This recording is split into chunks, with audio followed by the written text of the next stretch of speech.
Welcome to a Chesapeake Public Schools Family Empowerment webinar presented by the Office of Family and Community Engagement. Our office, which is part of the Department of Engagement, aims to build meaningful partnerships that inspire, engage, and empower families, educators, and community organizations to support the initiatives of Chesapeake Public Schools. You can reach us at our main phone line or via email at face@cpschools.com. Thank you for joining us, and we look forward to working together to strengthen our community and support our students. Our goal is to continue providing families with valuable webinars, events, and information to empower them in the educational setting. We're excited to offer our families the Peak Parent University course catalog, which provides an overview of all of our events for the school year. Here, you can also catch up on pre-recorded webinars, explore a wide range of educational resources, and make valuable community connections to enhance your family's well-being. Please take a moment to scan the QR code, which will give you access to our Peak Parent University. This catalog will provide you with monthly updates, including descriptions, times, and locations of upcoming events. You can also go to cpschools.com and in the search menu, type Peak Parent University. Thank you for joining us for the Moving Up to High School webinar. We're excited to welcome our panelists from various high schools in Chesapeake to give you different perspectives on how to best make the transition from middle school to high school. At this time, I'm excited to turn the program over to one of our administrators. Thank you so much for joining us. I'm Sheena Thomas, an assistant principal at Great Bridge High School. Whether you're just starting ninth grade or settling into 10th, we're so glad you're here. High school is a big step, but it's also a big opportunity. This is your time to learn, grow, and start building a path to your future. You're going to meet new people, take new kinds of classes, and have more freedom than ever. In high school, your decisions, big or small, really do matter. From how you manage your time to how you treat others to the friends you surround yourself with. Each decision shapes your experience. So making choices that reflect who you want to become is important. Make sure that you're asking for help, own your actions by being accountable, stay kind even when it's tough. You're building habits now that will follow you into life beyond high school. So definitely start strong. This is your chance to lead yourself to success. Now, just so that way everybody's aware, high school scheduling works a little different. We run a 4x4 block schedule, which means you take 4 classes per semester. Each class is twice as fast as what you probably are used to, but that accelerated pace definitely helps you. So what does that mean? You're going to take a year's worth of material, and it's all into one semester. So missing 1 or 2 days can kind of set you back. So it's very important to stay organized, focused, and present. It's a key thing to being successful in high school. It moves fast, but if you stay on track, you'll be amazed at how much you can accomplish. Speaking of being present, let's talk about attendance. Being here matters, not just because it helps your grades, but because too many absences can mean losing credit for a class, even if you're doing well academically. So be sure to show up, communicate if you're going to be out, and be sure to definitely make up any missed work. The more you're here, the more you're connected and confident you'll feel. So just make sure that you make every day count. School is about more than just academics. It's also about finding your people and discovering what interests you. If you want to play sports or join a club or audition for a show or just volunteer, we have a place for you. Getting involved helps you meet friends, build confidence, and grow your leadership skills. You don't have to do it all, but definitely try something at your school. There's something for everybody. And you never know, what you join might just become your favorite part of high school. So as we kick this school year off, remember, you're not alone. You are capable and you are supported. Your teachers, counselors, and staff are here to cheer you on and help you through challenges and celebrate your wins. So take a deep breath, believe in yourself, and get ready for an exciting journey. Now we're going to hear from one of our counselors. Greetings. My name is Gisela Winley, and I am a secondary school counselor here in Chesapeake Public Schools, where I support 8th grade students with transition to high school at Jolliffe Middle School And for the past 5 years, I've supported students from all of our high schools as a high school program counselor at the Chesapeake Center for Student Success. I'm excited and grateful to our family and community engagement team for the opportunity to be with you to share information on the transition to high school. I will begin with the role of the high school counselor. It is very important to know that your school counselor is equipped and ready to support students on the path to graduation. School counselors are not just the schedule changers.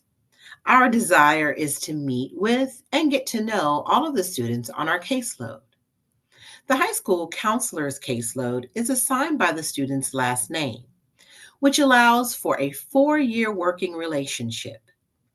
We assist students with emotional support and with creating academic and career goals that are tailored to the student's interests and post secondary options. When meeting with students to develop a 4-year plan, we discuss course options that lead to opportunities for students to pursue the military, vocational training, higher education at a 4 or 2 year college or university, or training that prepares them for the workforce. We also provide short term counseling or referrals for long term emotional and crisis counseling support.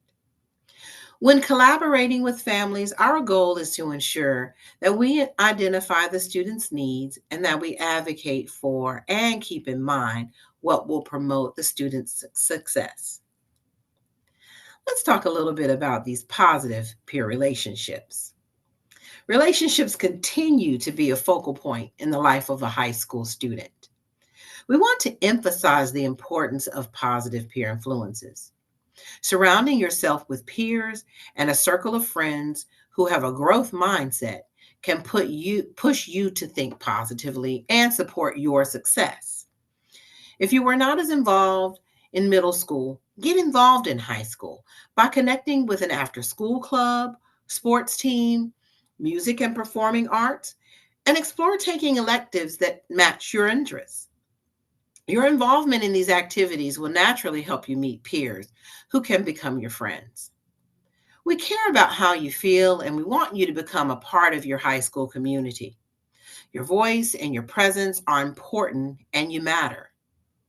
If you don't know where to start, proceed to the school counseling office or to your school counselor to schedule a meeting. Now let's discuss advocating for yourself.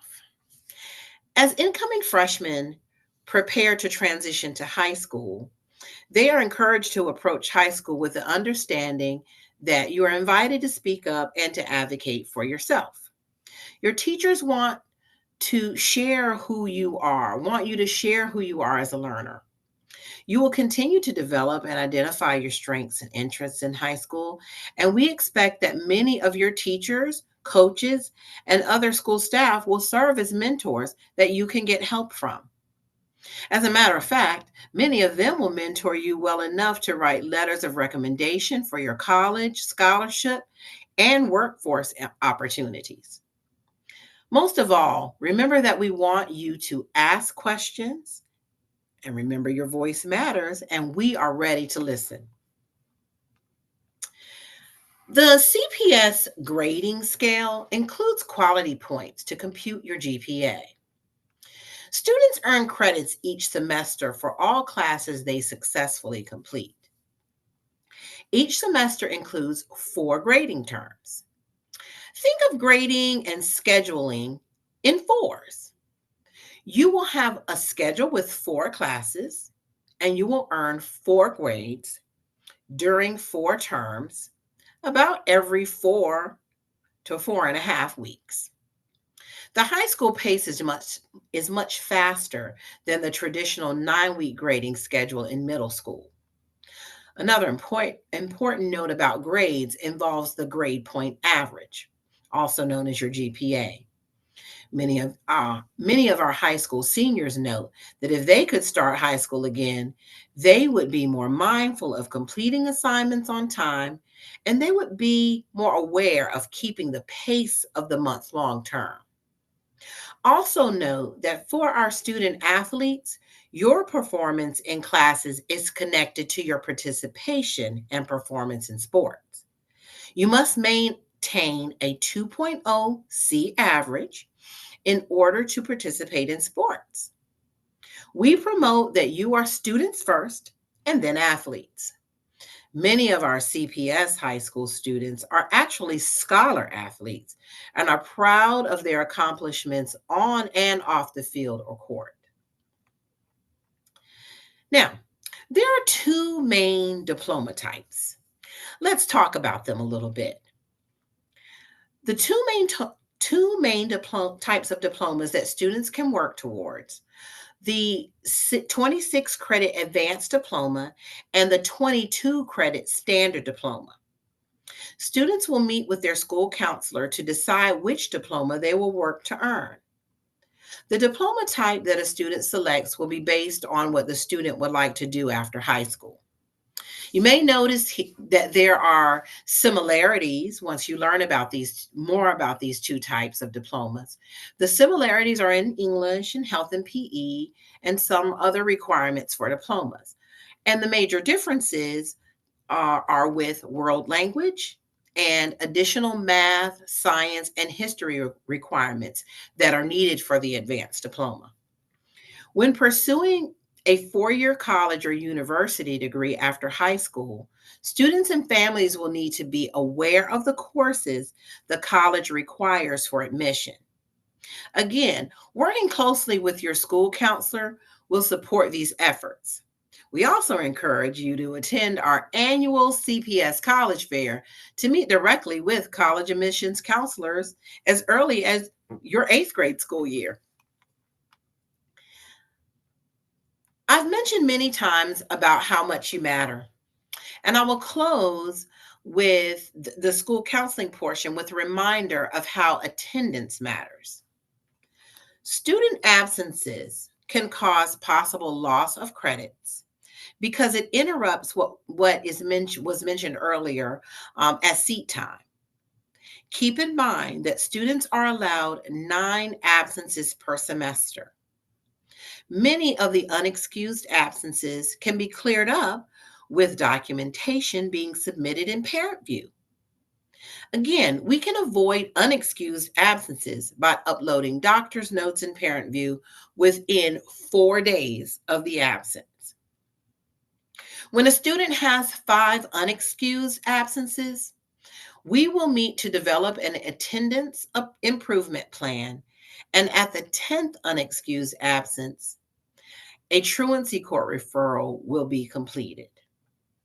Regular school attendance is important in the academic development of the student. Excessive and unexcused absences from school are harmful to such development. More details about diplomas, courses, and all things high school can be found in our 2025-2026 High School Handbook and Course Catalog under the menu and then academics portion of the Chesapeake Public School website. And now I will turn it over to a high school teacher.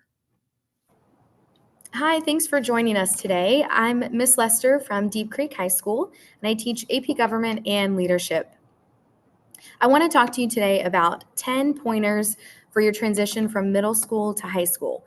These are 10 of the most important topics that people your age wish they knew before coming to high school. So first, let's talk about the freedom and the independence. In middle school, a lot of things are structured. You are guided in the hallways, and high school is very different. In high school, you have more freedom and more independence, but with that comes more responsibility. For example, when you are leaving a classroom, you'll be walking all around the school to find your next one. So that is your responsibility to get to your next class within the 5 or so minutes of your bell change. And organization is also a large part of this. You have to learn to become more organized if you don't have that skill already. That is part of the freedom that you have in high school. You get to pick your classes, but you have to be organized and make sure you stay on track. Tip number 2, I want to talk about the hallways and the transition times.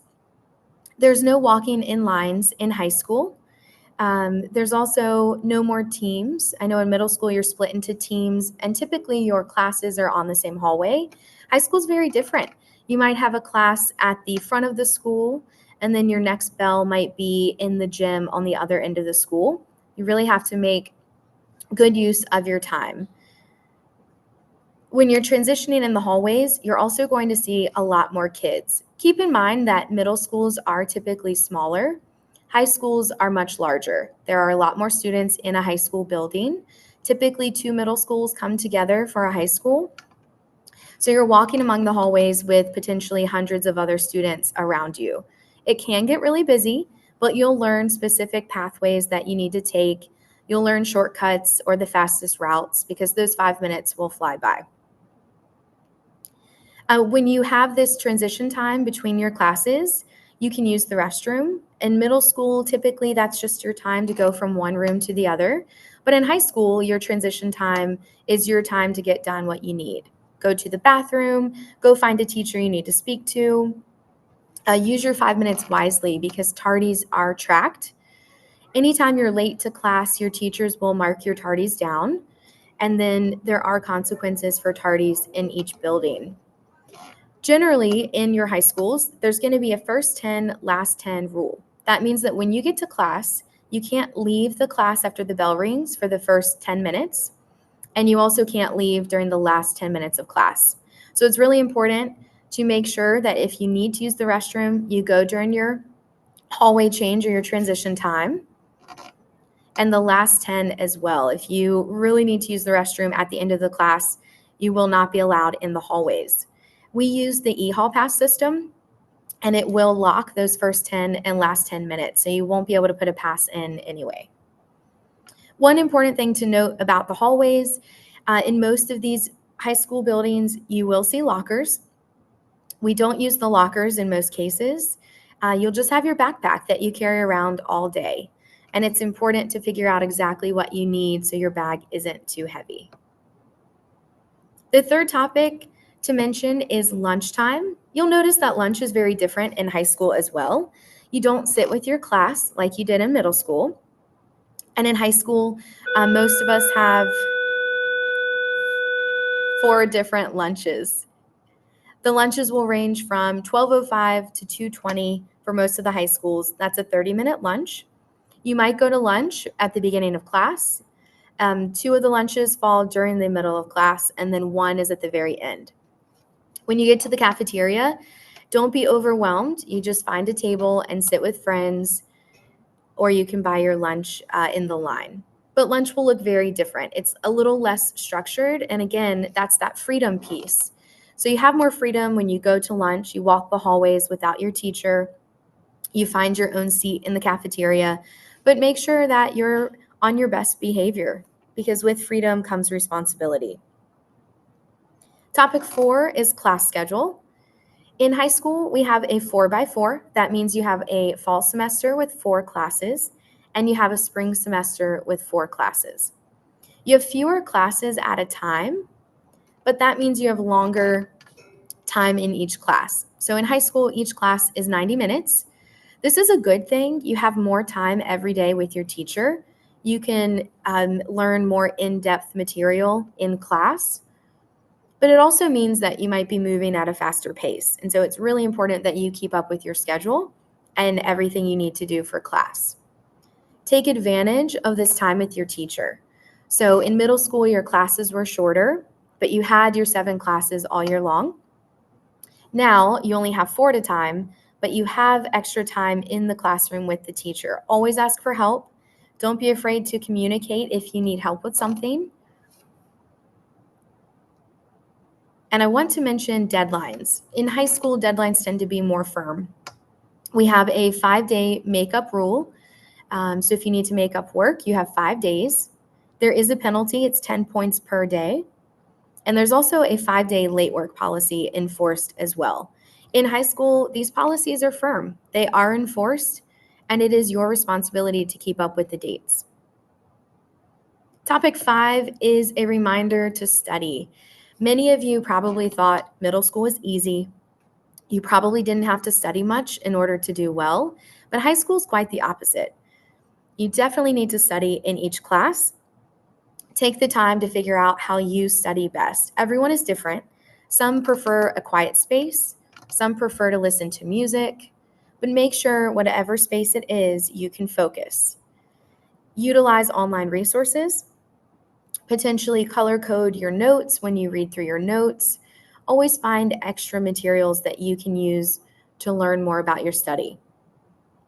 High schools have after-school study hall. For example, Deep Creek has Tuesdays and Thursdays after school. Every subject has a study hall, and that's a great opportunity for you to go get help with a teacher in the department. So never be afraid to ask. There's always a resource there to help you.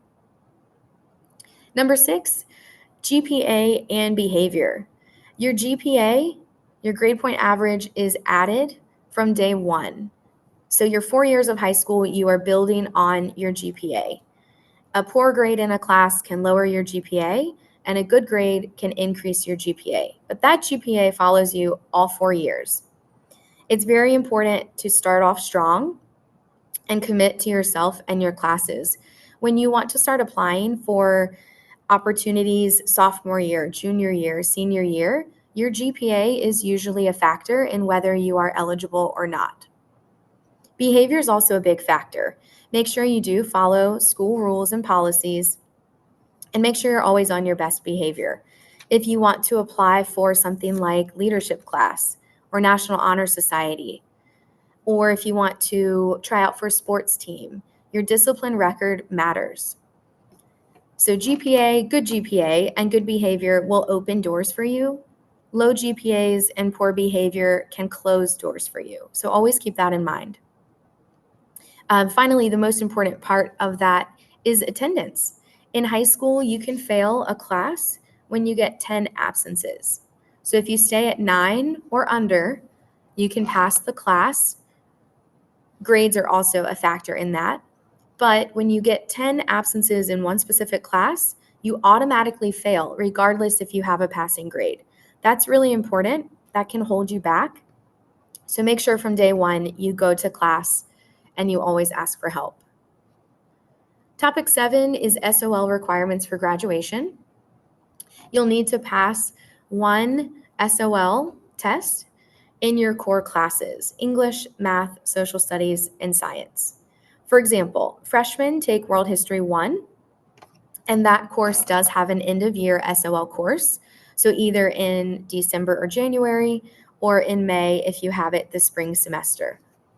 If you pass the SOL, you receive a verified credit, and those are important in the end. You have to have those specific verified credits in order to graduate. What you do your freshman year can help you the next 4 years.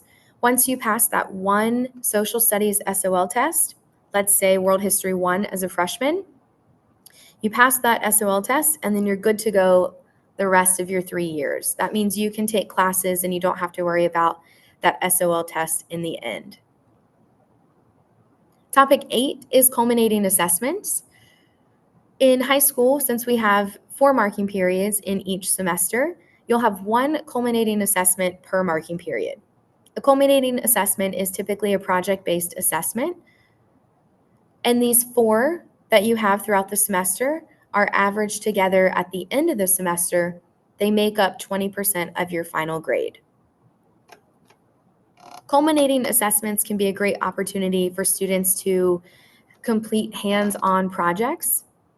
The 4th quarter one, the 4th marking period one, can be final exam based, so more of a multiple choice assignment, but the first 3 are going to be more project based. So it incorporates different learning styles, which benefits most students. Topic 9 is clubs and activities. High schools offer between 40 and 50 clubs on their campus. It's so important to get involved from day 1. Think of your future, have a long-term planning and mindset. Think of what clubs you can get involved with. Think of the sports teams you want to join, the honor societies. Even some classes will have the GPA requirements, and then it counts as a club or activity as well. If you want to start a new club, that's an easy process. You go through your student activities coordinator. You just need 9 other friends to start a club and a teacher to sponsor. And then keep in mind that for sports and honor societies and some classes, the GPA requirement is still there. For example, honor society falls under a club and activity, and you do have to have a specific GPA in order to apply. There's a club and activity for just about everyone, and if there's something that a high school doesn't have, you can certainly start it. And finally, topic number 10, the career paths. Again, keep a long-term mindset. Think of your future. There are so many different paths you can take in high school and when you leave high school. If you're interested in going straight into the workforce, the CCC, the Chesapeake Career Center, is a great option for you. There are different programs like welding, auto, EMT, nursing, law, cosmetology, and a few others. You do apply to these programs. Your GPA does matter and your discipline record does matter. But these are great opportunities if you're interested in getting any kind of certification that will help you get a job right away.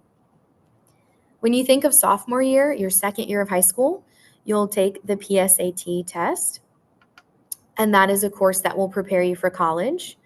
Junior and senior year, you would take the SAT if you're interested in going to college.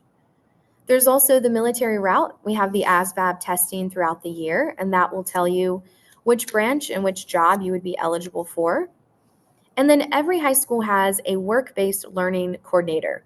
This person is there to help you think about jobs and careers after high school, and they're a great resource to explore all of your options with.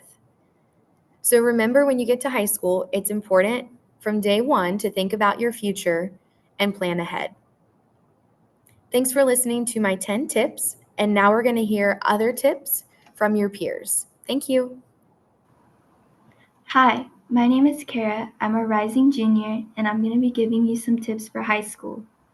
My first point is to stay organized and manage your time. Staying organized is an extremely important skill to have, as you'll receive much more work than previous school years. You'll have multiple different deadlines, and I would advise you to make a to-do list for every week, prioritizing the heaviest grade first. My second point is to develop strong study habits. YouTube has a lot of different and efficient methods to retain information from class. YouTube is also an incredible tool for student athletes. Teachers also provide many useful methods. Everyone's brain works differently, so find what works best for you. My third point is to ask for help. This is the most crucial thing ever. Don't be ashamed to ask teachers or your counselors. They want to see you excel in school. So send emails and go to tutoring if you have to. There are many resources that you should use throughout high school. My fourth point is to get involved. Join sports, clubs, and volunteer. This helps you boost your college application and build strong connections that are extremely valuable. My fifth and last point is to keep a positive attitude. High school has lots of setbacks, burnouts, and stress, but you should take all of those things and turn them into lessons and flourish from them. Surround yourself by people that are positive. Those people will help you throughout high school tremendously. Now I will turn this over to my peer for more tips of success. Hi everyone. My name is Layla Medina. I'm a senior at Deep Creek High, and I'm going to hopefully give a bit of wisdom to help make starting high school a little bit easier for you. So my first point is to make connections with not only your friends, but also making connections with your teachers and administrators is a really valuable thing to do, because it not only makes things easier, but it also just makes school an all-around more enjoyable place to spend your time, which is how you really want it to be. My second point is really not to be afraid to speak your mind and share your opinions with others, because in the end, high school is really setting you up for your future. So you don't want to let anyone else's decisions affect your future without being able to do something about it. So whether your friends ask you to do something you don't want to, or if you accidentally get put in the wrong class, you want to make sure that you set those things straight and have your priorities in order. And don't be afraid to talk to people, because you want your time to be spent wisely. And everyone makes mistakes, so it's important to get those things adjusted.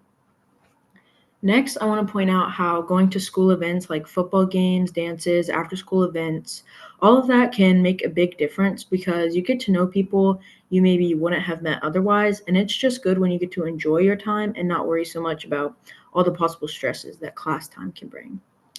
My fourth point, and this one I think is very important, is you want to make sure that you take full advantage of all the opportunities given to you, such as taking higher level classes, or maybe taking those field trips to colleges, or just other fun places that they might offer, because obviously high school is over. When high school is over, everything is a lot different, but while you're in high school, you have all these amazing opportunities where you can prove yourself. And I just find some of the extra classes or different programs that are offered, especially here in Chesapeake, there's a lot of good options. So I think it's important to make sure you really explore all the possibilities.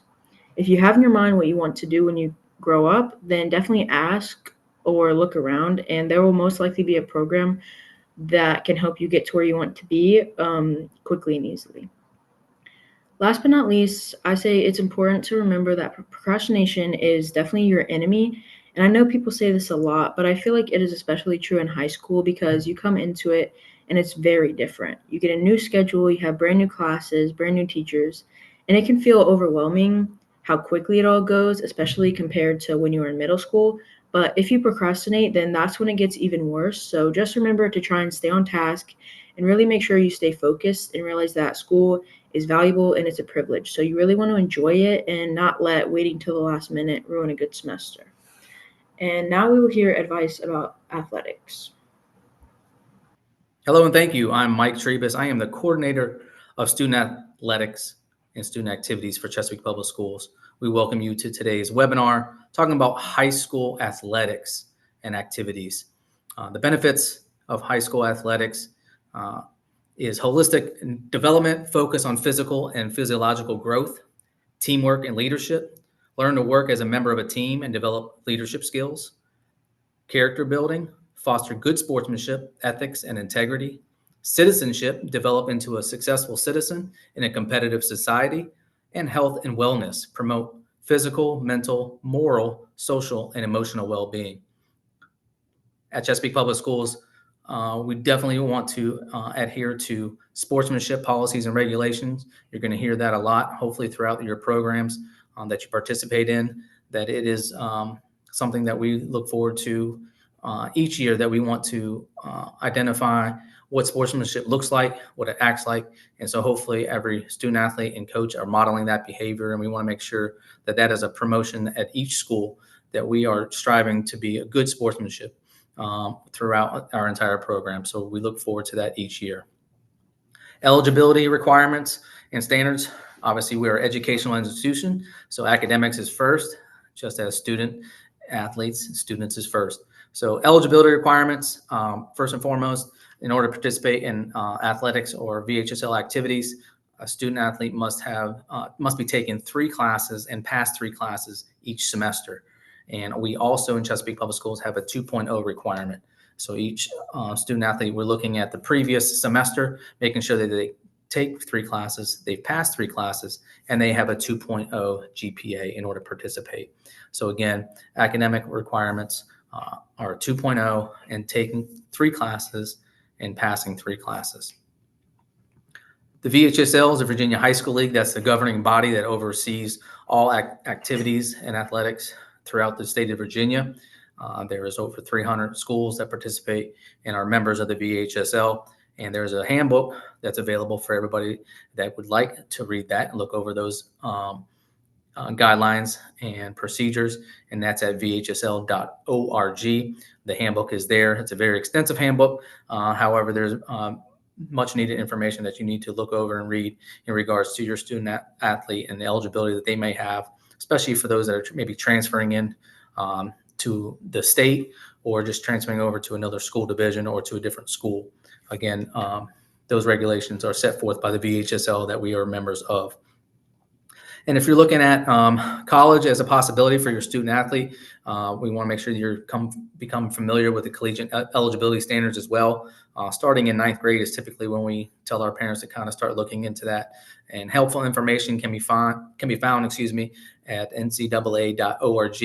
The NCAA guide for the college-bound student athlete is the handbook that you would be looking for. And also you can talk to your child's or student's coach or school counselor or athletic director for more information about the NCAA. Communication is key in Chesapeake. We want to make sure that our coaches are communicating properly to our student athletes, and hopefully our student athletes are getting that information back to the home. But again, we want to make sure we have an open kind of door policy in regards to communication and what we expect from our coaches and our student athletes. Typically, you want to be able to attend our preseason meetings. Coaches and staffs can go over their team rules and requirements, and it's important for the parents to be there to get that information firsthand and also ask any questions that they may have, but also just learn what it is that this coach is expecting from their student athlete, as well as you as parents as participating as well in regards to coming to games, supporting your student athletes, and maybe helping out the programs in the different areas that they may have needs in. So again, we do ask that all our parents participate in those parent coach preseason meetings, again, to kind of go over what those requirements are for that particular sport.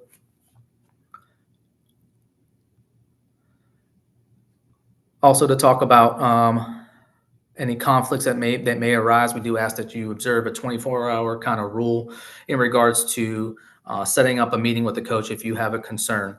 We ask that you, if you have an issue or a concern after a game, that you do not approach the coach at that particular time, that you wait 24 hours, give that coach a call, and set up a time to meet with that coach, and then possibly the athletic director if necessary. So again, we just ask you that if you can abide by that, we greatly appreciate that. But again, the chain of command would be the coach, the athletic director, and then the principal. Again, we ask that you observe that and assist us with that so we can have proper communication and open communication across the board. And we greatly appreciate your participation in that.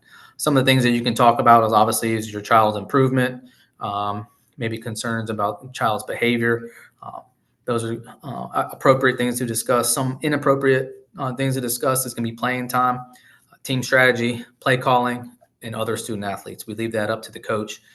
We do ask that you don't bring up those items in regards to any concerns. Again, if you want to have a discussion with the coach about what your child can do to improve, which potentially might turn into playing time, then obviously that's the route to discuss those items. So we greatly appreciate you following through with that.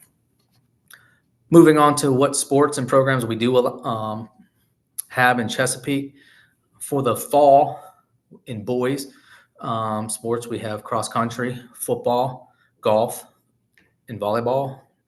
For the young ladies, we have cross country, sideline cheer, competition cheer, field hockey, and volleyball. And we couple co-ed, golf, cross country, and cheerleading as well that are also co-ed.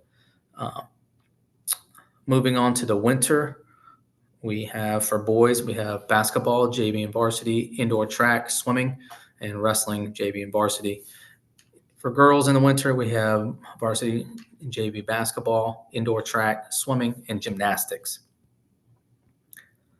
And then in the spring, we have baseball, JV and varsity, outdoor track, boys soccer, JV and varsity, and boys tennis. And for the girls, in the spring, we have softball, JV and varsity, outdoor track, soccer at the JV and varsity level, and then also tennis.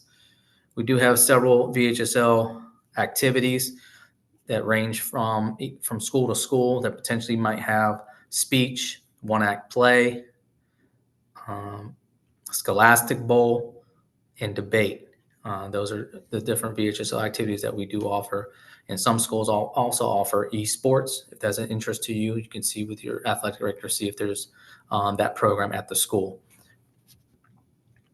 Important contacts. For general questions about the handbook, we do have a parent and athlete handbook that's available to each parent and student athlete on the CPS website. There's various documents that you need to read over and acknowledge that you have read and received those documents. We do ask that you find that information on our CPS website. Your athletic director will also probably send that to every parent by coming to the parent meetings, preseason meetings for particular sports. But again, we do ask that you participate in those preseason meetings and get that information, but you also may get that information on our CPS websites. For sports-specific questions, again, you're going to contact your school's athletic director. Athletic director might be able to assist by giving you the child's or student athlete's coach's contact information so that you have that as well too. Some of our schools have that available on their athletic website as well. For collegiate eligibility questions, again, discuss with your coach, potentially your school counselor or your athletic director. If there's any grievances or discrimination or concerns about Title IX, our Title IX coordinator is Mr. Paul Wilson. He's the Director of Student Support Services, and you can contact him to look at the CPS website for his information and his contact information for anything Title IX related. Again, some key takeaways. Again, academic eligibility for our student athletes, the benefits of being a student athlete as well. The VHSL, the governing body over our Virginia High School League that oversees our sports and activities at all of our CPS high schools. Communication, the key component for our parents and student athletes, along with our coaches, is communication. What athletic programs we do offer, the important contacts, and again, sportsmanship. I'll reiterate that again, sportsmanship. We want to promote good sportsmanship across the board. And so hopefully our coaches and our student athletes exhibit that throughout the year. And we look forward to a great year this year, 25-26. Thank you for attending today's webinar. Thank you so much to our panelists for their wealth of information. Should you have any questions about this webinar or need additional information and/or resources, please contact us at face@cpschools.com. Keep in mind that Let's Talk is the perfect two-way communication for any comments, questions, suggestions, or concerns that you may have for Chesapeake Public Schools. Also, you can stay connected to the district through the different platforms listed on the screen. Make sure you scan the QR code to download the Chesapeake Public Schools app to receive notifications about important events. Remember, families and communities work better together.